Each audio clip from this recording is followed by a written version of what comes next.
Hello everyone, नमस्कार। आप सबका हार्दिक स्वागत है एक बार फिर से आज की क्लास में। हिंदी साहित्य के इतिहास से महत्वपूर्ण प्रश्नोत्तरी सीरीज को हम पढ़ रहे हैं, जिसमें हमारा टॉपिक चल रहा था भक्तिकालीन साहित्य से सगुण काव्य पर।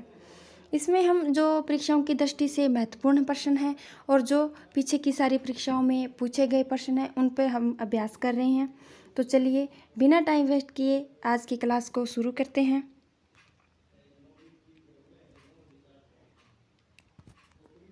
क्वेश्चन नंबर 1, सूरदास की मृत्यु के बाद किसने कहा था कि पुष्टि मार्ग का जहाज जात है, सो जाकू कछु लेना हो सो लेऊ। यह कथन किसका है? सूरदास, नंददास, विठलनाथ, चित स्वामी। इनमें से किसने कहा था सूरदास की मृत्यु के बाद कि पुष्टि मार्ग का जहाज जात है, जो जाकू कछु लेना हो सो लेऊ। सही आंसर है ऑप्शन सी, विठलनाथ। विठलनाथ जो कि बल्बाचार्य के पुत्र थे, उन्होंने ही कहा है सूरदास की मृत्यु पर कि पुष्टि मार्ग का जहाज जात है, जो सो जाकू कछु लेना हो सो लेहू। यह इंपॉर्टेंट पंक्ति है, इंपॉर्टेंट कोटेशन है, ध्यान रखना है। नेक्स्ट, विठलनाथ ने वल्लभ संप्रदाय में किस प्रकार की पूजा पद्धति का समावेश किया है? बालकृष्ण की उपासना, युगल उपासना, राधा स्तुति या कांता भाव की उपासना। युगल उपासना राधा प्लस कृष्ण दोनों की उपासना साथ में की जाती है। विठलनाथ ने वल्लभ संप्रदाय में किस प्रकार की पूजा पद्धति का समावेश किया है? सही आंसर है ऑप्शन बी, युगल उपासना, जिसमें राधा कृष्ण की एक साथ आराधना की जाती है। ये विठलनाथ ने वल्लभ संप्रदाय में इस पूजा पद्धति को अपनाए हैं उन्होंने। क्वेश्चन नंबर 3, किस विद्वान का कथन है कि सूर में जितनी भाव विभूरता है उतनी ही वाग्बोधिकता है? यह किसका कथन है? आचार्य रामचंद्र शुक्ल, डॉक्टर नगेंद्र, आचार्य हजारी प्रसाद द्विवेदी या इनमें से कोई नहीं? सही आंसर बताना है आपको। इसका सही आंसर है ऑप्शन ए, आचार्य रामचंद्र शुक्ल का यह कथन है कि सूरदास में जितनी भाव विभूरता है उतनी वाग्बोधिकता है। यह आचार्य शुक्ल का कथन है। ये जितने भी कथन मैं लेकर आई हूँ ये सारे बहुत इंपॉर्टेंट है और पीछे की परीक्षाओं में बार बार पूछे गए हैं और आगे आने वाली परीक्षाओं में भी पूछे जाएंगे ये, तो आपको ध्यान देना है इन पर और याद रखना है। क्वेश्चन नंबर 4, उद्धव गोपी स्वांद से युक्त काव्य को किस काव्य परंपरा के नाम से जाना जाता है? उद्धव गोपी स्वांद से युक्त किस काव्य परंपरा के नाम से जाना जाता है? उद्धव स्तक काव्य परंपरा, भ्रमर गीत सार परंपरा, भ्रमर गीत काव्य परंपरा या उपालंब काव्य परंपरा? आपको बताना है। सही आंसर है ऑप्शन सी, भ्रमर गीत काव्य परंपरा के नाम से जाना जाता है। उद्धव गोपी स्वांद से जो युक्त काव्य होता है उसको भ्रमर गीत काव्य परंपरा के नाम से जाना जाता है। यह सूरदास का मनोरम प्रसंग है। कौन? भ्रमर गीत जो काव्य परंपरा है, भ्रमर गीत जो प्रसंग है, यह सूरदास का मनोरम प्रसंग है, याद रखना है। क्वेश्चन 5, भ्रमर गीत नाम से सूर के काव्य को किसने संपादित किया? आचार्य शुक्ल, डॉक्टर नगेंद्र, राम कुमार वर्मा या इनमें से कोई नहीं? बताना है कि भ्रमर गीत के नाम से जो सूरदास का काव्य है उसको किसने संपादित किया? सही आंसर है ऑप्शन ए, आचार्य रामचंद्र शुक्ल ने संपादित किया है। आचार्य रामचंद्र शुक्ल ने जो सूरसागर है उससे 450 पदों का एक संकलन तैयार किया और उसे भ्रमर गीत सार नाम दिया। भ्रमर गीत की कथा जो सूरसागर से ही ली गई है और इसका संबंध सूरसागर के 10वें स्कंद से है, याद रखना है। ये इंपॉर्टेंट तथ्य है कि आचार्य रामचंद्र शुक्ल सही आंसर है। भ्रमर गीत की जो कथा है वो सूरसागर से ली गई है, 10वें स्कंद से इसका संबंध है। 10वें स्कंद से 10वें स्कंद सूरसागर के 10वें स्कंद से भ्रमर गीत का संबंध है और आचार्य रामचंद्र शुक्ल ने 450 पदों का एक संकलन तैयार किया और उसे भ्रमर गीत सार नाम दिया, याद रखना है। सूरदास के पश्चात भ्रमर गीत काव्य परंपरा के सर्वाधिक प्रतिष्ठित कवि कौन है? सूरदास के पश्चात चतुर्भुज दास, परमानंद दास, नंददास या कृष्णदास? सही आंसर बताना है। सूरदास के पश्चात जो भ्रमर गीत परंपरा है उसके सर्वाधिक प्रतिष्ठित कवि कौन है? सही आंसर है ऑप्शन सी नंददास, जो कि सर्वाधिक प्रतिष्ठित कवि है भ्रमर गीत काव्य परंपरा के सूरदास के बाद। ये सारे कवि अष्टाछाप कवि हैं,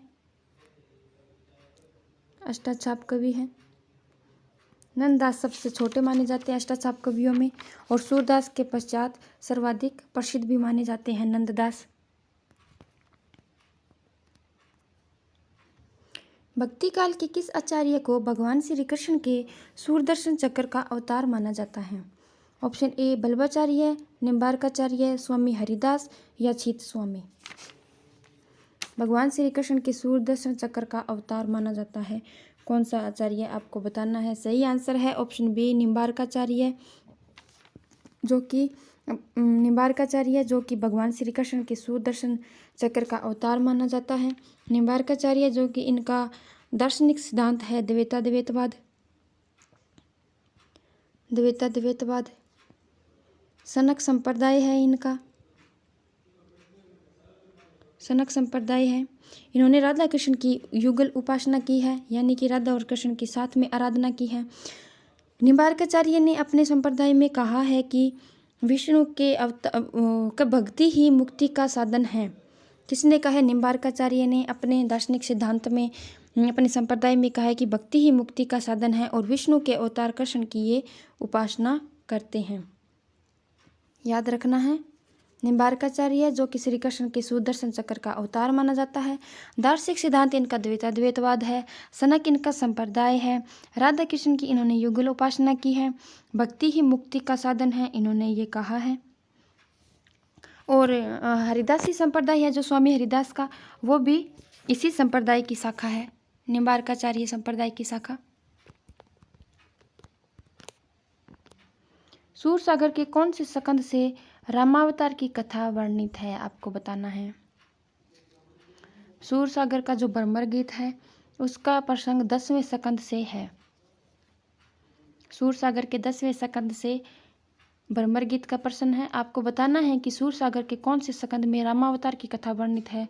10म, 9म, 12 या 11। 12 में भ्रमर गीत प्रसंग है। सही आंसर है ऑप्शन बी 9वें सर्ग में या 9वें स्कंद में रामावतार की कथा है। रामावतार यानी कि राम अवतार की कथा है, याद रखना है। साहित्य लहरी में सूरदास ने अपना परिचय देते हुए स्वयं को किस कवि का वंशज कहा है? साहित्य लहरी में सूरदास ने अपना परिचय दिया है और स्वयं को किस कवि का वंशज कहा है, आपको बताना है। विद्यापति, कबीरदास, दलपति विजय, चंद्रबरदाई। सही आंसर है ऑप्शन डी चंद्रबरदाई। साहित्य लहरी की रचना सूरदास ने की है और उसमें सूरदास ने अपना परिचय देते हुए स्वयं कहा है कि वे चंद्रबरदाई के वंशज हैं। और यह किसने माना है? शुक्ल जी ने। शुक्ल जी ने इन्हें चंद्रबरदाई का वंशज माना है सूरदास को। और सूरदास जो कि वात्सल्य रस का सम्राट भी कहा जाता है। वात्सल्य रस का सम्राट सूरदास को। Question number 10। नंददास की रचना रास पंचाध्यायी को हिंदी का गीत गोविंद किसने कहा है? नंददास की रचना रास पंचाध्यायी को हिंदी का गीत गोविंद किसने कहा है, याद रखना है। रास पंचाध्यायी जो कि रोला छंद में है, हमने ये पढ़ लिया है पीछे प्रश्न। रास पंचाध्यायी जो कि रोला छंद में है, नंददास की सर्वश्रेष्ठ कृति है ये। और इसी कृति के कारण आचार्य रामचंद्र शुक्ल ने इन्हें जड़िया कवि की उपाधि दी थी। आपको बताना है कि रास पंचाध्यायी को हिंदी का गीत गोविंद किसने कहा है, बहुत महत्वपूर्ण प्रश्न है। सही आंसर है ऑप्शन ए योगी हरि ने रास पंचाध्यायी को हिंदी का गीत गोविंद कहा है। निजमत सिद्धांत नामक ग्रंथ के रचयिता है। निजमत सिद्धांत नामक ग्रंथ के रचयिता है किशोरदास, नंददास, नाभादास या हरिदास। सही आंसर बताना है। सही आंसर है ऑप्शन ए किशोरदास। किशोरदास निजमत सिद्धांत नामक ग्रंथ के रचयिता है। सखी संप्रदाय जो कि स्वामी हरिदास का है। सखी संप्रदाय या हरिदासी संप्रदाय जो स्वामी हरिदास का, इसी संप्रदाय के सिद्धांतों का संकलन किया है निजमत सिद्धांत के नाम से किशोरदास ने। किसने? किशोरदास ने। हरिदासी संप्रदाय, हरिदासी या सखी संप्रदाय, सखी संप्रदाय, सखी संप्रदाय के सिद्धांतों का संकलन किया है किशोरदास ने निजमत सिद्धांत में। याद रखना है, इंपॉर्टेंट है। चैतन्य संप्रदाय से संबंधित ग्रंथ गोविंद भाष्य की रचना किसने की? चैतन्य संप्रदाय यानी कि गौड़ीय संप्रदाय भी कहा जाता है इसको, गौड़ीय संप्रदाय। चैतन्य संप्रदाय से संबंधित ग्रंथ है गोविंद भाष्य, उसकी रचना किसने की है? चंद्रगोपाल, राम राय, बलदेव विद्याभूषण या सूरदास। सही आंसर है ऑप्शन सी, बलदेव विद्याभूषण, जिन्होंने गोविंद भाषा की व्यापक प्रतिष्ठा की है। चैतन्य संप्रदाय जिसको गौड़ीय संप्रदाय भी कहा जाता है, और चैतन्य संप्रदाय का दार्शनिक सिद्धांत है अचिंत्य भेदाभेद, अचिंत्य भेदाभेद, यह इनका दार्शनिक सिद्धांत है, याद रखना है। ध्रुवदास का संबंध किस संप्रदाय से है? राधा वल्लभ संप्रदाय, चैतन्य संप्रदाय, निम्बारक संप्रदाय या वल्लभ संप्रदाय। ध्रुवदास का संबंध बताना है कि किस संप्रदाय से है। सही आंसर है ऑप्शन ए, राधा वल्लभ संप्रदाय से संबंध है ध्रुवदास का। ध्रुवदास जिन्होंने 42 ग्रंथों की रचना की। राधा वल्लभ संप्रदाय जो कि स्वामी हित हरिवंश का है, हित हरिवंश, स्वामी हित हरिवंश का संप्रदाय राधा वल्लभ संप्रदाय। ध्रुवदास का संबंध राधा वल्लभ संप्रदाय से है। इन्होंने 42 ग्रंथों की रचना की है। इनके ग्रंथों के अंत में लीला नाम जुड़ा हुआ होता है, लीला, लीला जुड़ा हुआ है। इनके ग्रंथ है जैसे दान लीला, मान लीला, रसानंद लीला, याद रखना है।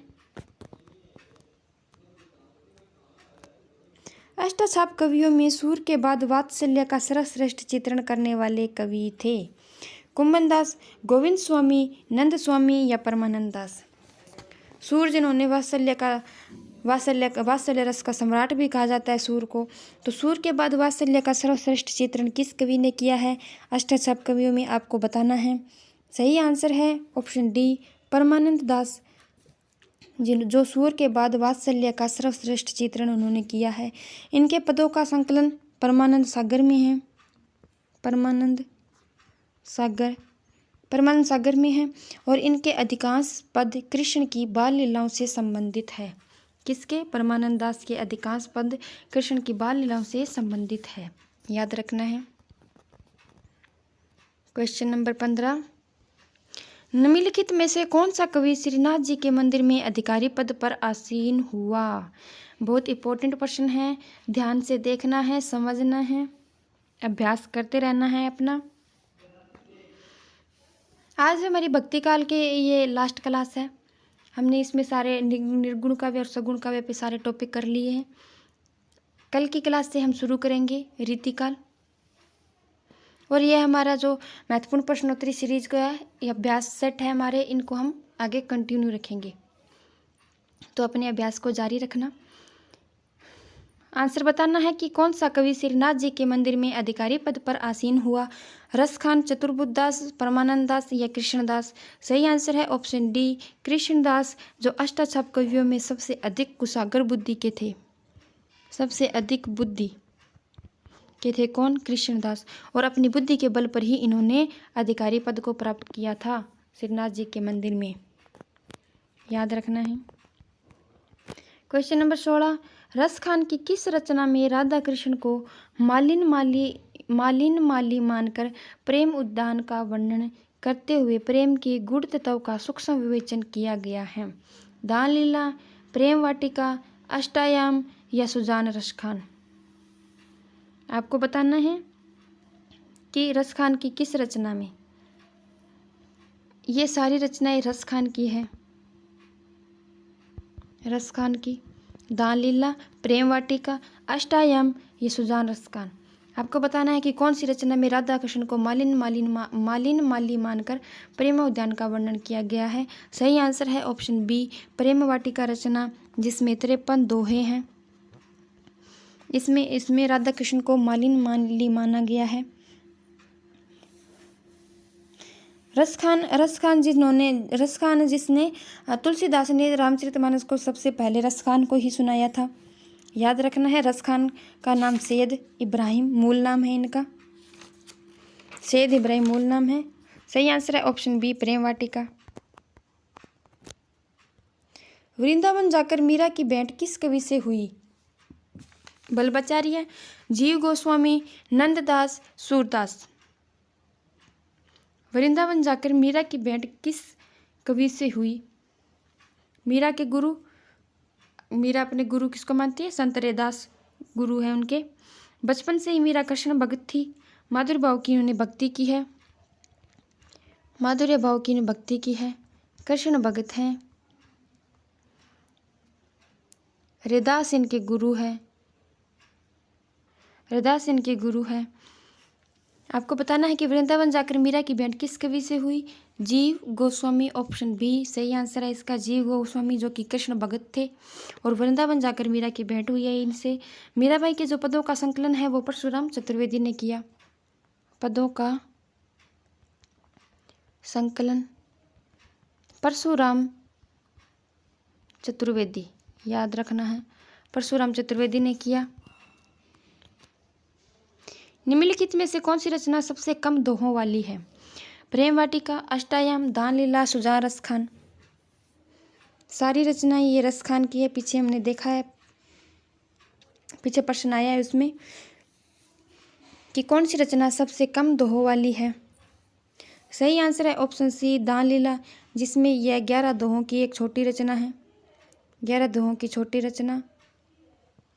राधा कृष्ण का इसमें संवाद है, राधा कृष्ण का संवाद है दान लीला में। प्रेम वाटिका जो हमने पीछे प्रश्न है उसमें 53 दोहे हैं, उसमें राधा कृष्ण को मालिन माली मानकर प्रेम उद्यान का वर्णन किया गया है। दान लीला में 11 दोहे हैं, सबसे छोटी रचना है। रस खान जो इनका नाम सैयद इब्राहिम है, रस की खान कहा जाता है इनको, और भक्ति और श्रृंगार रस की प्रधानता है इनके काव्य में।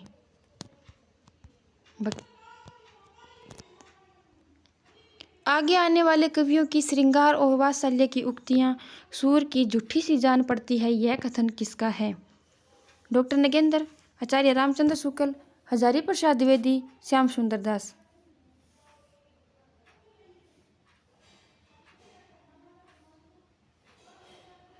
आगे आने वाले कवियों की श्रृंगार और वात्सल्य की उक्तियां सूरदास की झूठी सी जान पड़ती है, यह कथन किसका है?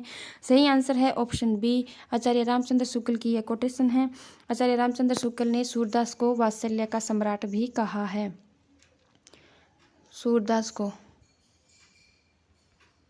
वात्सल्य रस का सम्राट कहा है आचार्य शुक्ल ने। बहुत इंपॉर्टेंट कोटेशन है ये कथन, बार बार परीक्षाओं में पूछे गए हैं और पूछे भी जाएंगे। याद रखना है इनको कि आचार्य रामचंद्र शुक्ल की यह कथन है। भक्तन को कहाँ सीकरी सो काम, यह पंक्ति किस कवि की है? नंददास, सूरदास, कुम्मन दास, परमानंद दास। आपको बताना है कि ये पंक्ति किसकी है।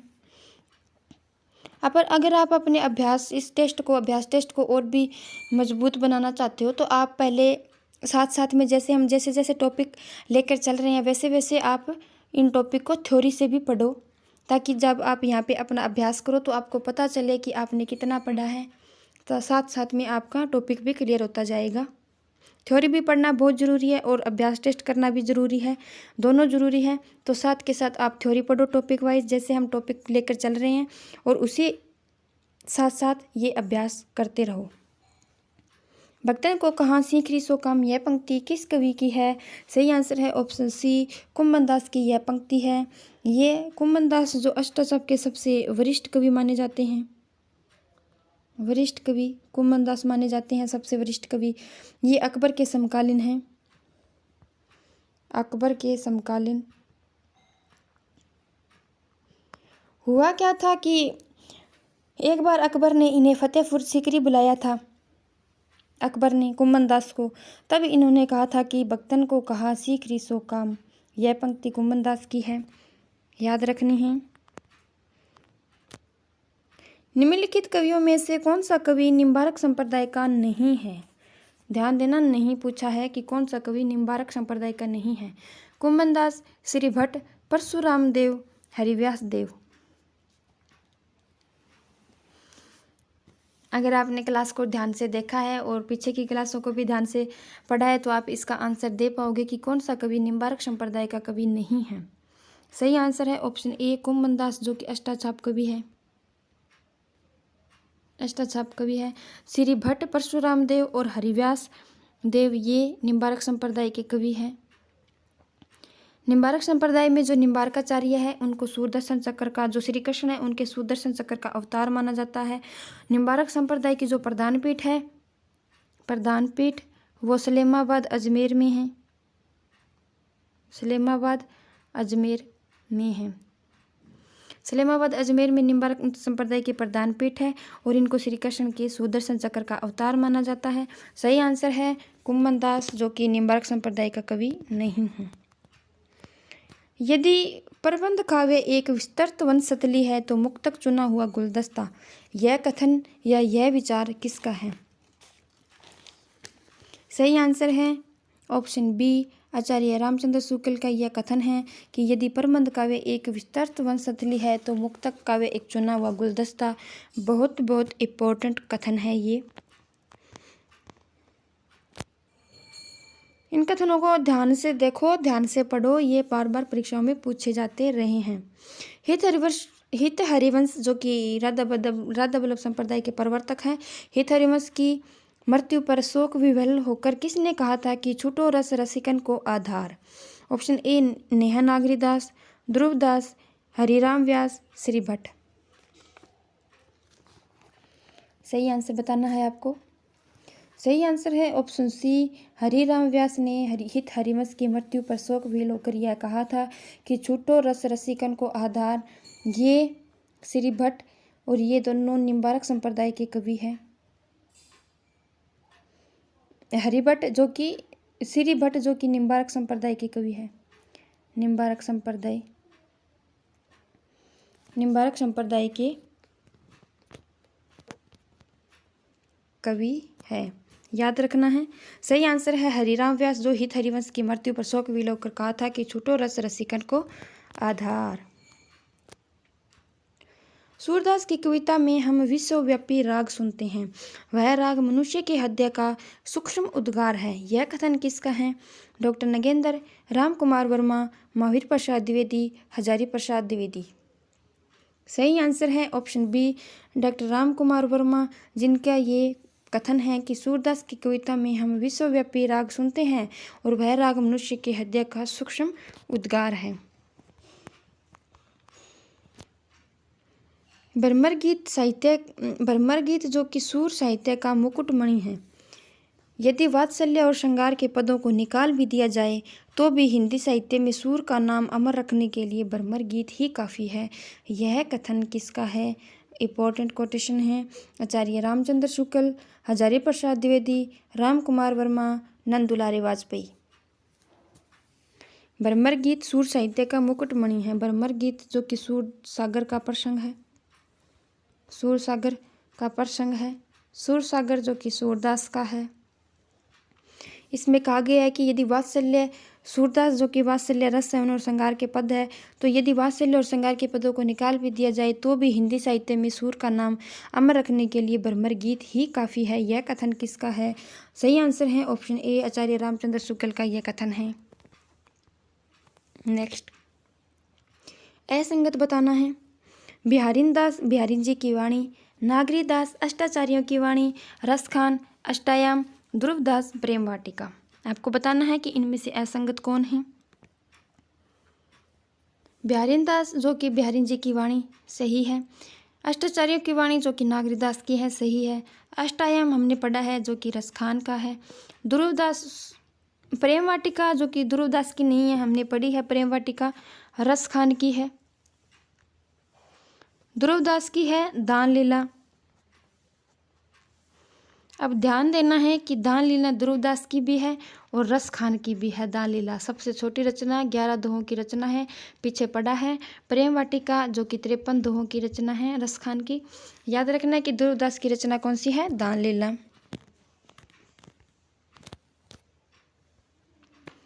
निम्नलिखित में से कौन सा कथन सूरदास के संबंध में नहीं है? सूर्य के कृष्ण पूर्ण ब्रह्मा हैं जो निर्गुण व सगुण दोनों हैं। माया ब्रह्मा का अंश है। प्रभाव पुष्टि में जीव संसार में निवास करता हुआ भी श्री कृष्ण की भक्ति में निमग्न रहता है। सूरदास पुष्टि मार्ग में दीक्षित नहीं थे। आपको बताना है सही आंसर। ये आंसर हमने पीछे किया है, अगर आपने क्लास को ध्यान से देखा है। नहीं, कल की क्लास में हमने कराया, कल की क्लास आपने देखी है तो आप ये प्रश्न कर पाओगे। सही आंसर है ऑप्शन डी, सूरदास पुष्टि मार्ग में दीक्षित नहीं थे। ये गलत है क्योंकि सूरदास पुष्टि मार्गी कवि हैं, पुष्टि मार्गी कवि थे सूरदास। और पुष्टि मार्ग के संस्थापक कौन हैं? बल्लभाचार्य। ये दोनों प्रश्न हमने पढ़े हैं पीछे कि पुष्टि मार्ग के संस्थापक तो है बल्लभाचार्य और सूरदास पुष्टि मार्गी कवि है। बाकी तीनों सही है कि सूर्य के कृष्ण पूर्ण ब्रह्मा हैं जो निगुण व सगुण दोनों हैं। माया ब्रह्मा का अंश है। प्रभाव पुष्टि में जीव संसार में निवास करता हुआ भी श्री कृष्ण की भक्ति में निमग्न रहता है। याद रखना है। क्वेश्चन नंबर 28, सूर्य का वात्सल्य भाव विश्व साहित्य में अपना विशिष्ट स्थान रखता है। यह कथन किसका है? डॉक्टर रामकुमार वर्मा, डॉक्टर हरवंश लाल शर्मा, आचार्य हजारी प्रसाद द्विवेदी, डॉक्टर नगेंद्र। सही आंसर बताना है। सही आंसर है option B, doctor Harvansh Lal Sharma का यह कथन है कि सूर्य का वात्सल्य भाव विश्व साहित्य में अपना विशिष्ट स्थान रखता है। इंपॉर्टेंट कोटेशन है ये सारे। असंगत बताना है। मोर पंखा सिर ऊपर राखियो रस खान, बसो मेरे नैनन में नंदलाल मीरा, भक्तन को कहाँ सीकरी सो काम कुंभनदास, उदो मोही बरज बिसरत नाही नंददास। आपको बताना है सही इनमें से असंगत कौन सा है। भक्तन को कहाँ सीकरी सो काम कुंभनदास का ये हमने पीछे पढ़ा है। बसो मेरे नैनन में नंदलाल ये मीरा का है, ये भी पढ़ा है। मोर पंखा सिर ऊपर राखियो ये रसखान की पंक्ति है, सही है। उदो माही बरज बिसरत नाही यह नंददास की नहीं, यह सूरदास की पंक्ति है जो कि भ्रमर गीत से है। भ्रमर गीत जो कि सूर सागर से 450 पदों का संकलन तैयार किया आचार्य रामचंद्र शुक्ल ने और उसे भ्रमर गीत नाम दिया। तो उदो माही बरज बिसरत नाही यह सूरदास की पंक्ति है। बाकी तीनों सही है। बाल कृष्ण के शेषों में, श्री कृष्ण के मचलने में, माता यशोदा के दुलार में हम विश्वव्यापी माता पुत्र प्रेम देखते हैं। यह कथन किसका है? डॉक्टर रामकुमार वर्मा, डॉक्टर नगेंद्र, आचार्य शुक्ल, हजारी प्रसाद द्विवेदी। कि बालकृष्ण का जो शेषव है उस और बालकृष्ण के हम बचपन में, श्री कृष्ण के फिर मचल मिलने में, माता यशोदा के दुलार में हम विश्वव्यापी माता पुत्र के प्रेम को देखते हैं कि कृष्ण और उनकी माता का प्रेम या उनकी बाल लीला का प्रेम है वो विश्वव्यापी माता पुत्र का प्रेम बन गया है। यह कथन किसका है? सही आंसर है option A, doctor Ramkumar Verma का यह कथन है। बालकृष्ण के शेषों में कोटेशन को याद रखना है, इंपॉर्टेंट है। डॉक्टर रामकुमार वर्मा। सूरदास के श्रृंगारी पदों की रचना बहुत कुछ विद्यापति की पद्धति पर हुई है। यह कथन किसका है? रामचंद्र शुक्ल, गणपति चंद्र गुप्त, हजारी प्रसाद द्विवेदी या इनमें से कोई नहीं। सूरदास के श्रृंगारी पदों की रचना बहुत कुछ विद्यापति की पद्धति पर हुई है। बताना है आपको सही आंसर क्या है इसमें। सही आंसर है ऑप्शन ए, आचार्य रामचंद्र शुक्ल का कथन है ये कि सूरदास के जो श्रृंगारी पद है उनकी रचना बहुत कुछ जो विद्यापति के श्रृंगारी पद है, क्योंकि विद्यापति ने तो भी ये भक्ति का आधार श्रृंगार को माना है, तो उनकी पद्धति पर हुई है। यह कथन आचार्य रामचंद्र शुक्ल का है। नेक्स्ट, सूरदास के कुछ पदों में यह ध्वनि निकलती है कि सूरदास अपने को जन्मांध और कर्म का अभागा बताते हैं। यह कथन किसका है? आपको बताना है। आचार्य हजारी प्रसाद द्विवेदी, रामचंद्र शुक्ल, श्याम सुंदर दास या गिरिजा कुमार माथुर। यह प्रश्न हमने इसका एक प्रश्न हमने पीछे भी करा है कि सूरदास जो कि जन्मान से अंधे नहीं थे, क्योंकि उन्होंने राधा कृष्ण के जिस रूप का वर्णन किया है, प्रकृति के नाना रंगों का वर्णन किया है, जैसा वर्णन उन्होंने किया है वैसा कोई भी जन्म से अंधा व्यक्ति नहीं कर सकता। यह कथन पीछे आया था, जो कि था डॉक्टर श्याम सुंदर दास का, आपको याद है। और इसमें पूछा गया है कि सूरदास के कुछ पदों में, कि सूरदास ने खुद अपने पदों में कुछ ऐसा ध्वनि निकलती है कि सूरदास अपने को जन्म से अंधे और कर्म का अभागा बताते हैं। तो इसमें पूछा गया कि यह कथन किसका है। इसीलिए इसमें कन्फ्यूजन है कि कुछ तो विद्वान सूरदास को जन्म से अंधा मानते हैं, लेकिन कुछ विद्वान सूरदास को जन्म से अंधा नहीं मानते। जो मानते हैं उनका आधार ये है कि वो उनके पदों से कुछ ध्वनि निकलती है, इसलिए वो मानते हैं कि सूरदास जन्म से अंधे थे। और जो नहीं मानते वो इस आधार पे नहीं मानते कि उन्होंने जिस प्रकार से वर्णन किया है वो कोई जन्म से अंधा व्यक्ति नहीं कर सकता। सही आंसर है ऑप्शन ए, आचार्य हजारी प्रसाद द्विवेदी का ये कथन है। इंपॉर्टेंट कथन है, याद रखना है। नायिका भेद पर आधारित ग्रंथ रस मंजरी के रचनाकार है सूरदास, बिहारी, नंददास या विद्यापति। पूछा है नायिका भेद पर आधारित। सही आंसर बताना है। सही आंसर है ऑप्शन सी, नंददास, जो कि नायिका भेद पर आधारित ग्रंथ है उनका रस मंजरी। नंददास उनका रस मंजरी, और एक है विरह मंजरी। ये दोनों नायिका भेद पर आधारित ग्रंथ है, नायिका भेद पर आधारित ग्रंथ है, याद रखना है। क्वेश्चन नंबर 34, हिंदी साहित्य के इतिहास में आचार्य रामचंद्र शुक्ल ने कृष्ण भक्ति शाखा के कवियों को किस क्रम में प्रस्तुत किया है। सही ऑप्शन बताना है आपको। ये प्रश्न दो तरीके से पूछा जाता है। ये प्रश्न नेट जेआरएफ की परीक्षा में पूछा गया है कि रामचंद्र शुक्ल के अनुसार जो कृष्ण भक्त कवि हैं, जो अष्टाछाप कवि हैं, कृष्ण भक्त कवि हैं, उनके किस क्रम में रखा गया है। और एक ऐसे पूछा जाता है कि जन्म काल के आधार पर, कालक्रम के आधार पर कृष्ण भक्त कवियों को बताइए, उनके क्रम को रखिए। तो ये दो तरीके से पूछा जाता है। यहाँ पे पूछा है रामचंद्र शुक्ल ने कृष्ण भक्ति शाखा के कवियों को किस क्रम में पूछा गया है, तो ये बताना है। नेट की परीक्षा में ये प्रश्न पूछा गया है। दो तरीके से पूछा जाता है, एक तो जन्म काल के आधार पर कि इनको कृष्ण भक्ति कवियों को किस क्रम में रखा गया है, और एक आचार्य शुक्ल के आधार पर। सही आंसर है ऑप्शन डी, आचार्य रामचंद्र शुक्ल ने ऐसे रखा है जैसे परमानंद का जन्म है 1493, चतुर्भुज दास का है 1530, छीत स्वामी 1515 और गोविंद स्वामी 1505। याद रखना है, याद रखना है आपको।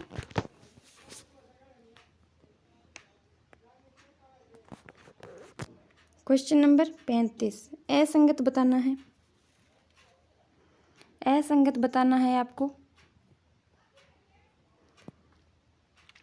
श्री भट्ट युगल शतक, चतुर्बुदास द्वादश्यस, अनेकार्थ मंजरी नंददास और हरिराम व्यास महावाणी। आपको असंगत बताना है इनमें कि कौन सा असंगत है। सही आंसर बताना है। ये सारे इंपॉर्टेंट क्वेश्चन है, सारे महत्वपूर्ण क्वेश्चन हैं।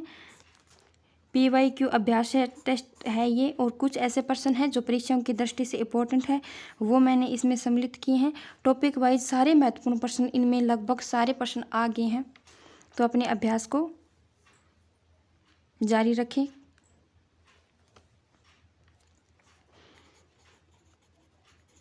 सही आंसर है ऑप्शन डी, हरिराम व्यास, जिसकी श्री भट्ट जिनका युगल शतक है।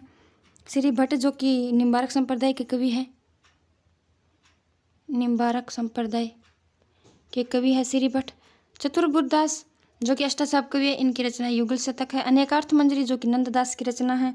हरिराम व्यास का महावाणी नहीं बल्कि हरिराम व्यास, यहाँ लिख देती हूँ, हरिराम व्यास, इनकी रचना है व्यासवाणी। और महावाणी हरिव्यास देव की है, हरिव्यास देव की रचना है। हरिव्यास देव जो कि निम्बारक संप्रदाय के कवि है, निम्बारक संप्रदाय के कवि है। और हरिराम व्यास जिनकी रचना व्यासवाणी है, ये है राधा वल्लभ संप्रदाय के कवि। कन्फ्यूजन नहीं होना है, फिर से समझाती हूँ। श्री भट्ट जो कि निम्बारक संप्रदाय के कवि है, इनकी रचना युगल शतक है। चतुर्बोध दास जिनकी रचना द्वादश यश है। अनेकार्थ मंजरी जिनकी रचना नंददास। हरिराम व्यास ये असंगत है, इसमें हरिराम व्यास की रचना है व्यासवाणी और ये राधा वल्लभ संप्रदाय के कवि है। महावाणी जिनकी कि हरिव्यास देव की रचना है और ये निम्बारक संप्रदाय के कवि हैं। आपको ध्यान देना है।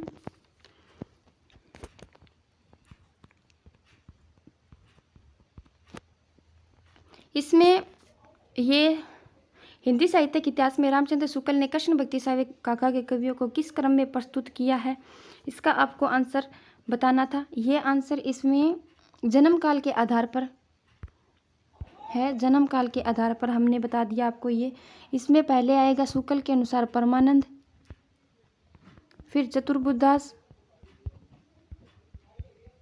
फिर गोविंद स्वामी, फिर आएगा छीत स्वामी। ये आचार्य शुक्ल ने ये क्रम रखा है कृष्ण भक्ति शाखा के कवियों का। और जो इसमें है परमानंद, चतुर्बोध दास, छीत स्वामी या गोविंद स्वामी, ये उनके जन्म काल के आधार पर हमने आपको बता दिया। तो आपको याद रखना है कि शुक्ल के अनुसार परमानंद, चतुर्बोध दास, गोविंद स्वामी और छीत स्वामी हैं। ठीक है, तो चलिए आज की क्लास में इतना ही। आज हमारा भक्तिकालीन जो सगुण काव्य का टॉपिक था वो कंप्लीट हो गया है। कल से हम रीतिकाल पे अभ्यास टेस्ट शुरू करेंगे, जिसमें सारे महत्वपूर्ण प्रश्न और सारे PYQ को लिया जाएगा। आपको अगर क्लास पसंद आई तो लाइक करना, शेयर करना, कमेंट करना, सब्सक्राइब करना और बताना कि आपको क्लास में क्या कमी लग रही है, क्या अच्छा लग रहा है। तो ठीक, चलिए अपने अभ्यास को जारी रखना। Thank you.